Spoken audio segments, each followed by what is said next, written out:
এই প্যানেলটাকে set up করার জন্য তোমরা চলে যাবে সবসময় যে অ্যাপ দিয়ে হ্যাক সেট আপ করো, তারপর এখান থেকে ডাউনলোড ফোল্ডারে যাবা। ডাউনলোড ফোল্ডারে যাওয়ার পর তোমরা হ্যাকটা পেয়ে যাবা। ওয়াল হ্যাক নামে দেওয়া থাকবে। ওয়াল হ্যাকে চাপ দিয়ে তোমরা এক্সট্রাক্ট হেয়ার করে নিবা। এক্সট্রাক্ট হেয়ার করার পর তোমরা উপরে দেখবা ওয়াল হ্যাক নামে একটা ফাইল চলে এসেছে। এটার ভিতরে ঢুকে দেখবা 3টা ফাইল এসে গেছে। পরে হ্যাকের মধ্যে চাপ দিয়ে ধরে রেখে তোমরা কপি অপশনে চাপ দিবা। তারপর ডিভাইস স্টোরে যাইবা, অ্যান্ড্রয়েড অপশনে যাইয়া ডাটা অপশনে যাইবা, গিয়ে পেস্ট করে দিবা। পেস্ট করার পর তোমরা আবার যাইবা ডাউনলোড ফোল্ডারে।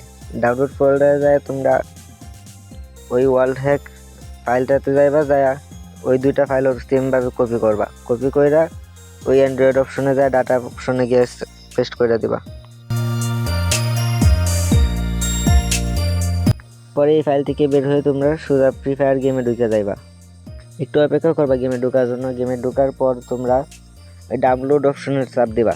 ডাউনলোড অপশনে চাপ দিয়া এখানে ম্যাপ যেটা আছে সোলারা, নেক্সটেরা আর কালহারি, এই 3টা ম্যাপ তোমরা ভালো করে ডাউনলোড দিবা। এই 3টা ম্যাপ ডাউনলোড দিলে তোমাদের হ্যাক ফুল সেট আপ হয়ে যাবে।